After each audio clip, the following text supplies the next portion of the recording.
Hello. ഞാനിങ്ങനെ നാട്ടിൽ വെറുതെ മഴയെല്ലാം കൊണ്ടിട്ട് ഇങ്ങനെ ഇരിക്കുന്നേരോ. ഒന്ന് ബാംഗ്ലൂർ പോയിട്ട് ആടുന്ന് എന്തെങ്കിലും കഴിച്ചിട്ട് വരാമെന്ന് വിചാരിച്ചിട്ട് ഒരു ദിവസം രാത്രി ബസ് കയറിയിട്ട് ബാംഗ്ലൂർ എത്തി. രാവിലെ റൂമെല്ലാം എടുത്തിട്ട് ഒരു 2 മണിക്കൂർ നേരം ഒന്ന് കിടന്നുറങ്ങിയിട്ട് എഴുന്നേറ്റ് കുളിച്ച് ഫ്രഷ് ആയിട്ട് ഒരു ഉച്ച കഴിഞ്ഞേരോ ഒരു സ്പോട്ടിൽ ഷവർമ കഴിക്കാൻ വേണ്ടി പോയി. ഇത് ബാഗ്ദാദാ നമ്മ പറഞ്ഞോരറബി കഥയിലെ ബാഗ്ദാദ്.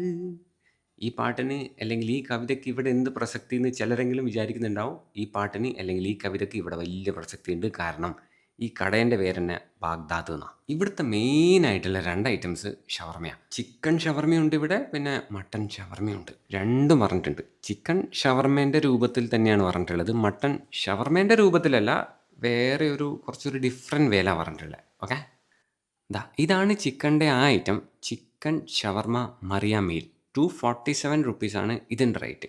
അതിൻ്റെ കൂടെ തന്നെ ഞാൻ ആ മട്ടൻ്റെ ഐറ്റം ഓർഡർ ചെയ്തതിന്. ഇത് മട്ടൺ അറൈസ് 417 രൂപ ഇൻക്ലൂഡിങ് ടാക്സ് ആണ് ഇതിൻ്റെ റേറ്റ്. തുടങ്ങിയത് ഈ ചിക്കൻ ഷവർമ മറിയ മീൽ എന്ന് പറഞ്ഞിട്ടുള്ള ഈ ഐറ്റം കഴിച്ചിട്ടാണ്. അതിൻ്റെ മേലെയും ഉള്ളിലും എല്ലാം നല്ല യെല്ലോ കളറിലെ ചീസ് വരുന്നുണ്ട് കേട്ടോ. പിന്നെ ഉള്ളിൽ വേറെ വെജീസോ കാര്യങ്ങളോ ഒന്നും ഫില്ല് ചെയ്തിട്ടില്ല. ഔട്ട് ആൻഡ് ഔട്ട് മുഴുവൻ ചിക്കൻ മാത്രമാണ്. ഇതൊരു റെക്റ്റാങ്കിൾ ഷേപ്പിലായതുകൊണ്ട് തന്നെ കട്ട് ചെയ്തിട്ടാണ് കേട്ടോ സെർവ് ചെയ്യുന്നത്. അപ്പോൾ ഒരു പീസ് എടുത്തിട്ട് കഴിച്ചു നോക്കി. ഈ സിഗ്നേച്ചർ ഡിപ്പിൽ മുക്കിയിട്ടും കഴിച്ചിന്, മുക്കാണ്ടും കഴിച്ചിന്. ഷവർമയുടെ ആ ചിക്കൻ അങ്ങനെ ഭയങ്കരമായിട്ടുള്ളൊരു ഫ്ലേവറുള്ള പോലെയൊന്നും എനിക്ക് തോന്നിയില്ല. പക്ഷേ ആ ഡിപ്പിലൊക്കെ മുക്കി കഴിക്കുമ്പം ആകെ മൊത്തത്തിൽ ഇറ്റ് ടേസ്റ്റഡ് റിയലി ഗുഡ്. എന്നിട്ട് പിന്നെ കഴിച്ചതാണ് ഈ മട്ടൺ അരൈസ് കേട്ടോ. ഇത് കലക്കിയിട്ടുണ്ട് കേട്ടോ. ആ ഡിപ്പിലെല്ലാം മുക്കി കഴിക്കാൻ എന്തെന്നാണ് ടേസ്റ്റ് എന്നറിയാം. മട്ടൻ്റെ ഫ്ലേവർ അങ്ങനെ ഭയങ്കരമായിട്ടുള്ള മസാലേൻ്റെ ഫ്ലേവറൊന്നുമല്ല, മട്ടൻ്റെ ഫ്ലേവർ തന്നെയാണ് അതിലെ ഹൈലൈറ്റ്. അങ്ങനെ അത് കഴിച്ച് നോക്കിയ ശേഷം നെക്സ്റ്റ് 2 ഐറ്റംസ് ഓർഡർ ചെയ്തിട്ടുണ്ട്. അതിലെ ഒരൈറ്റമാണ് ഈ കാണുന്ന തഷ്രിബ് ലഹം. മട്ടൻ്റെ ആ ഫാറ്റില്ലേ, ഫാറ്റ് അതിനെ കൊണ്ട് സൂപ്പായി കഴിഞ്ഞാൽ എന്താ ഫ്ലേവർ ഉണ്ടാവുക, സെയിം ഫ്ലേവർ ആയിരുന്നു. പിന്നെ ആ മീറ്റ്, ഈ ഇറച്ചി കാണുമ്പോൾ തന്നെ നിങ്ങൾക്ക് മനസ്സിലാവുന്നില്ലേ, നല്ല ടെൻഡറാണ്, നല്ല ജ്യൂസിയാണ്, നല്ല സോഫ്റ്റ് ആണെന്നെല്ലാം. ഇതിൻ്റെ കൂടെ തന്നെ മട്ടൻ്റെ താഴെ ബ്രെഡ് ഐറ്റം അഥവാ റൊട്ടി വരുന്നുണ്ട്. അത് മട്ടൻ്റെ ആ ഫാറ്റിൻ്റെ സൂപ്പില്ലേ അതിലങ്ങനെ കുതിർന്നിട്ടാണുള്ളത്. കഴിച്ചാൽ നല്ലോണം മത്താവുക എന്നെല്ലാം പറയില്ലേ നമ്മൾ, ഏകദേശം അങ്ങനെ തന്നെ ആവും കേട്ടോ. അങ്ങനെ അത് കഴിച്ച് അപ്പോൾ അതിൻ്റെ കൂടെ തന്നെ വേറെ ഒരു ഐറ്റം കൂടി ഓർഡർ ചെയ്തിട്ടുണ്ടായിരുന്നു. അതാണ് ഇത് മട്ടൻ്റെ വാരിയല് അഥവാ മട്ടൺ റിബ്സ്. ഇതിൻ്റെ കൂടി ഇത് ഇടക്കിടക്ക് മുക്കി കഴിക്കാനായിട്ട് ഒരു ഡിപ്പ് ഉണ്ടെങ്കിലും ഞാൻ ആദ്യം ഡിപ്പിലൊന്നും മുക്കാണ്ട കഴിച്ചത്. ഫ്ലേവർ ഒരു രക്ഷയില്ലേ, നല്ല ടേസ്റ്റ് ഉണ്ട്. പിന്നെ ഭയങ്കര പഞ്ചി ആയിട്ടുള്ള ഫ്ലേവർ ഒന്നുമല്ല, കുറച്ച് മൈൽഡ് ആയിട്ടില്ലേ, അതുകൊണ്ട് തന്നെ അങ്ങനെ മടുക്കുന്നേ ഉണ്ടായില്ല കഴിക്കുമ്പോൾ. പിന്നെ ഇത് ഈ ഡിപ്പിൽ മുക്കിയിട്ടും കഴിച്ചിന്. എൻ്റെ ഒരു അഭിപ്രായത്തിൽ ഇത് ഡിപ്പിലൊന്നും മുക്കാണ്ട ശരിക്കും പറഞ്ഞാൽ കഴിക്കണ്ടേ. ഡിപ്പിൽ മുക്കി കഴിഞ്ഞാൽ പിന്നെ ഡിപ്പിൻ്റെ ഫ്ലേവറല്ലേ ഓവർ ചെയ്യുക. ആ ഒരു മീറ്റിൻ്റെ മസാലേൻ്റെ ഫ്ലേവർ എൻജോയ് ചെയ്യണമെങ്കിൽ ഡിപ്പിലൊന്നും മുക്കാണ്ട് തന്നെ കഴിക്കണം.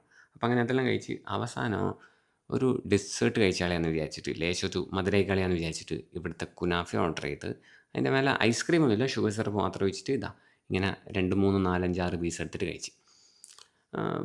ആവറേജ് കുനാഫ ആയിട്ടാണ് തോന്നിയത്. പിന്നെ ഇവരുടെ ഏറ്റവും സ്പെഷ്യൽ ഡെസേർട്ടായിട്ടുള്ള ബക്ലാവയും കഴിച്ചു. Baklava was two good. അപ്പോൾ ഇതാണ് സ്പോട്ട്. അപ്പോൾ ഈ സ്പോട്ടിൻ്റെ പേരാണ് ലിറ്റിൽ ബാഗ്ദാദ്. എക്സാക്റ്റ് ലൊക്കേഷൻ വരുന്നത് എവിടെയാണെന്ന് പറഞ്ഞുതരാം. അതിൻ്റെ ഇടയ്ക്ക് ഇതാണ് എൻ്റെ ഇവിടുത്തെ ടോട്ടൽ ബില്ല് കേട്ടോ. അപ്പോൾ ഇതിൻ്റെ എക്സാക്റ്റ് ലൊക്കേഷൻ വരുന്നത് ബാംഗ്ലൂർ കമ്മനഹള്ളിയിലാണ്. നിങ്ങൾ ഗൂഗിൾ മാപ്പിലെല്ലാം നോക്കിക്കഴിഞ്ഞാൽ വളരെ വ്യക്തമായിട്ട് കാണാൻ പറ്റും കേട്ടോ. ഇതാണ് ഈ സ്പോട്ട്. അപ്പോൾ അങ്ങനെ അവിടുന്ന് അത് കഴിച്ചിറങ്ങി കുറച്ച് അയിലൂട്ടിയെല്ലാം ഒന്ന് നടന്ന് അതെല്ലാം ദഹിപ്പിച്ച ശേഷം ഞാൻ ബാംഗ്ലൂരിലെ ഏറ്റവും നല്ല തിരാമിസ് കിട്ടുന്ന ഗൂഗിളിലെല്ലാം കണ്ട ഒരു റിവ്യൂ കണ്ട് ഒരു സ്പോട്ടിലോട്ട് അങ്ങോട്ട് കയറി. അവിടെ നിന്ന് മട്ടണെല്ലാം കുറേ കഴിച്ചിട്ടാണോ എന്നറിയില്ല, വല്ലാണ്ട് മധുരം കഴിക്കാനുള്ളൊരു ക്രേവിംഗ് ഉണ്ട്. അങ്ങനെ ഇവിടെ കയറിയിട്ട് ആദ്യം ഇവിടുന്ന് ഓർഡർ ചെയ്തത് ഈ മാംഗോ മിസ്സു എന്ന് പറഞ്ഞിട്ടുള്ളൊരു മാംഗോ തിരാമിസു പ്ലസ് മാംഗോ സ്മൂത്തി ഒരുമിച്ച് വരുന്ന ഒരു ഐറ്റം. നല്ല ടേസ്റ്റ് ഉണ്ടായിരുന്നു, അടിപൊളിയായിരുന്നു. ഭയങ്കര ഓവറായിട്ട് പവർ ചെയ്യുന്ന മധുരമൊന്നും ഉണ്ടായിട്ടില്ല. അങ്ങനെ അത് കഴിക്കുകയും കുടിക്കുകയും എല്ലാം ചെയ്തതിന് ശേഷം നെക്സ്റ്റ് ഇവിടുന്ന് ഞാൻ ഓർഡർ ചെയ്ത തിരാമിസുവിൻ്റെ പേരാണ് ദുബായ് കുനാഫ തിരാമിസു. പേരിന് നല്ലൊരു ഗാംഭീര്യവും വെയിറ്റ് വല്ലതും ഉണ്ടായിരുന്നെങ്കിലും ഇതിനെ നേരിട്ട് കാണാൻ വേണ്ടിയിട്ട് ആ ഒരു പ്രൗഢിയോ അല്ലെങ്കിൽ ഒരു വലിയൊരു ലുക്കൊന്നും ഉണ്ടായില്ല എന്നാണ് എൻ്റെ ഒരു അഭിപ്രായം.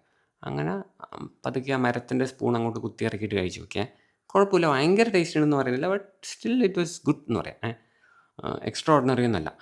നെക്സ്റ്റ് ആയിട്ട് ഞാൻ ഇവിടുന്ന് ഓർഡർ ചെയ്ത് കഴിച്ചത് ഈ ലോട്ടസ് ബിസ്കോഫിൻ്റെ തിരമിസു. ഇതും കുഴപ്പമുണ്ടായിരുന്നില്ല, but nothing out of the world എന്ന് പറയാം, ഒരു എബോവ് ആവറേജ്.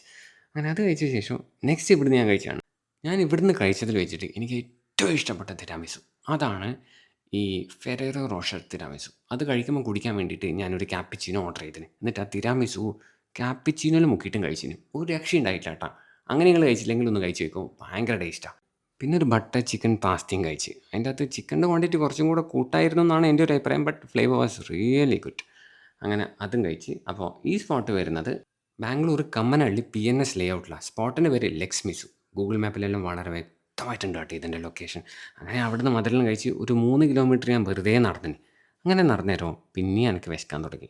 എന്നാൽ പിന്നെ രാത്രി ലൈറ്റായിട്ട് കുറച്ച് ബിരിയാണി കഴിച്ചാളെയാന്ന് വിചാരിച്ചിട്ട് ഒരു ഭ്രാന്തൻ പോക്ക് പോകുന്ന ഒരു ഊബർ റൈഡ് ഓടിക്കുന്ന ചങ്ങായിൻ്റെ ബാക്കിൽ കയറിയിട്ട് ഞാനൊരു സ്പോട്ടിൽ ബിരിയാണി കഴിക്കാൻ വേണ്ടി പോയാൽ ചങ്ങായിക്കാണെങ്കിൽ അന്നെക്കാളും തിരക്കാൻ തോന്നുന്നു. അന്നെ അവിടുന്ന് ബിരിയാണി കഴിപ്പിക്കായിട്ട് അമ്മാതിരി പോക്കാവാൻ പോകുന്നു. ഞാൻ പറഞ്ഞു മെല്ലെ പോയിട്ട് എന്ന് പറഞ്ഞിട്ട് എങ്ങനെയല്ലോ മെല്ലെ പോയാൽ അങ്ങനെ സ്ഥലത്ത് എത്തിച്ചേർന്ന് അതിൻ്റെ ഉള്ളിൽ പോയി. എന്നിട്ട് ഞാൻ അവിടുന്ന് ഒരു ഹൈദരാബാദി ചിക്കൻ ബിരിയാണി ഓർഡർ ചെയ്ത് അതിൻ്റെ കൂടെ ഇടക്കിടക്ക് നുള്ളി പൊളിച്ച് കടിച്ച് പറിച്ച് കഴിക്കാനായിട്ട് ഈ ചിക്കൻ കബാബും പറഞ്ഞു. ഇനിയിപ്പം കുറേ ആൾ പറയും ഇത് ചിക്കൻ കബാബല്ല, ഇത് ചിക്കൻ 65 ആണെന്നല്ലോ. നമ്മളെ നാട്ടിലെല്ലാം ഇത് ചിക്കൻ 65 ആണ്. പക്ഷേ അവിടെ ഇതിന് പറയണത് ചിക്കൻ കബാബ് എന്നാണ്. ചിക്കൻ കബാബ് അല്ല, കബാബ്. KABAB. ഓക്കെ. കാരണം ഇങ്ങനത്തെ ഐറ്റംസ് പോസ്റ്റ് ചെയ്യുന്ന സമയത്ത് ചില ആളുകൾ ഇത് കബാബല്ല എന്ന് പറഞ്ഞിട്ട് എപ്പോഴും വരുത്തുന്നുണ്ട്. അതുകൊണ്ടാണ് സ്പെല്ലിംഗ് അടക്കം പറഞ്ഞ ഇപ്രാവശ്യം. ഇതാണ് സാധനം. കറക്റ്റായിട്ട് ഫ്രൈ ആയിന്. മസാലേൻ്റെ ഫ്ലേവർ കറക്റ്റായിട്ട് പിടിക്കുകയും ചെയ്തിന്. ചിക്കൻ്റെ ഉള്ളിലെല്ലാം ഏകദേശം ആ ഫ്ലേവർ എത്തുകയും ചെയ്തിന് കേട്ടോ. എനിക്ക് ഭയങ്കരമായിട്ട് ഇഷ്ടപ്പെട്ടു. 100 രൂപയാണ് ആ കബാബിൻ്റെ റേറ്റ്. പിന്നെ ഞാൻ കഴിച്ചത് ഈ ബിരിയാണിയാണ്. ബസ്മതി റൈസിൽ വരുന്ന 2 പീസ് ചിക്കനെല്ലാം ഇട്ടിട്ടുള്ള മേലെ കുറേ ഫ്രൈഡ് അനിയൻ എല്ലാം ആഡ് ചെയ്തിട്ടുള്ള കുറേ റൈസെല്ലാം വരുന്ന ഈ ഹൈദരാബാദി ബിരിയാണി 200 രൂപയാണ് ഇതൊരു പ്ലേറ്റിൻ്റെ റേറ്റ്. നല്ലോണം തൈരെല്ലാം ഇട്ടിട്ട് മാരിനേറ്റ് ചെയ്യുന്നതുകൊണ്ടായിരിക്കണം ചിക്കൻ ഭയങ്കര സോഫ്റ്റാണ്. നല്ല ഫ്ലേവറുണ്ട്. ബിരിയാണി റൈസ് മാത്രം ആദ്യം കഴിച്ച് നോക്കിന്. അതിനുശേഷം പിന്നെ ചെറിയൊരു കഷ്ണം ചിക്കൻ പീസ് ആ ബിരിയാണി റൈസിൻ്റെ കൂടെ ചേർത്ത് വെച്ചിട്ടും കഴിച്ച്. തെറ്റില്ലാത്തൊരു ബിരിയാണി കേട്ടോ. ഭയങ്കര ടേസ്റ്റ് ഒന്നും പറയുന്നില്ല. But still it was good. കഴിക്കാൻ രസമുണ്ട്. അപ്പോൾ ഈ സ്പോട്ട് വരുന്നത് നമ്മളെ ബാംഗ്ലൂർ JP നഗറിലാണ്. സ്പോട്ടിൻ്റെ പേര് ദി ഷാലോട്ട് ബിരിയാണി. ഗൂഗിൾ മാപ്പിൽ ഇതും വളരെ വ്യക്തമായിട്ടുണ്ട്. എന്നാൽ പിന്നെ വേറൊന്നുമില്ലല്ലോ അല്ലേ? അപ്പോൾ ശരി. പിന്നെ ഈ സ്പോട്ടിൻ്റെ ടൈമിങ് രാത്രി 7 മണി മുതൽ പാതിരാത്രി 12 മണി വരെയാണ്.